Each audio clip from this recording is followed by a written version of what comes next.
All right, default SH-101. Let's play a few notes and hear our starting sound. Now we'll shape it into a fat, beautiful bass. Set the waveform to a saw wave. This works great for a strong, full bass.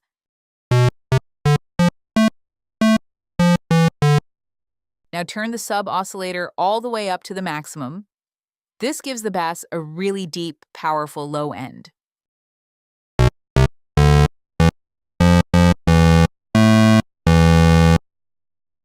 In the VCF section, set the frequency, and a cutoff knob, to around 111 to keep the sound nice and deep while still letting some brightness through.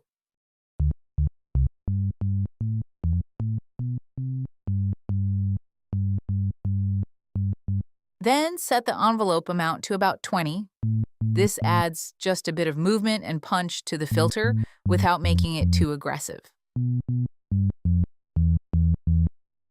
Right next to that, set the keyboard tracking to -16. This keeps higher notes from getting too bright and helps the bass stay consistent across the keyboard.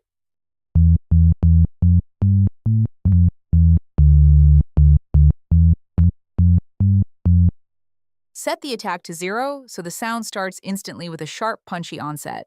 Dial the decay to 38 to shape how quickly the sound settles after the initial transient. Set the sustain to 28 to keep a subtle, controlled level once the decay phase is over.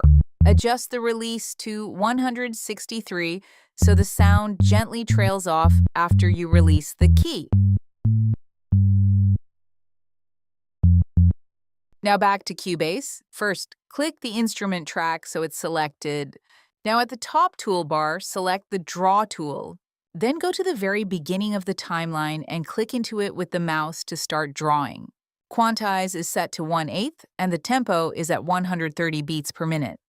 In the editor window, drag the slider to set the right amount of space so you can see the bass notes clearly. Now, in the editor window, select the Draw tool, then draw a bass block at around C1 on the vertical pitch line. Make it roughly 1.5 grid boxes wide. Now draw the next equally long bass block after about 2.5 grid boxes. Repeat the same pattern. Keep placing the blocks the same length until the dark gray area is filled. After the last bass block, leave 2.5 grid boxes of space empty. So you don't have to move the position marker back to the start every time. Activate cycle mode. The loop area should turn violet.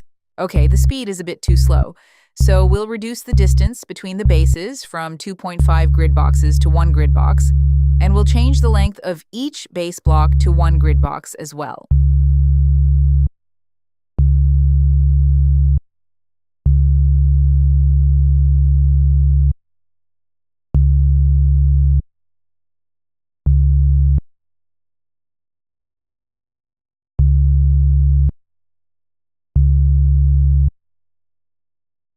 And voila, that's it. Our basses are done in the editor.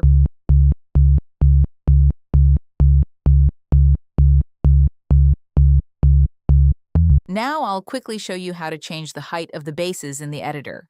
First, activate the selection tool. Then use your mouse to select the bass blocks. And now, depending on what you need, simply drag them up or down to adjust the pitch.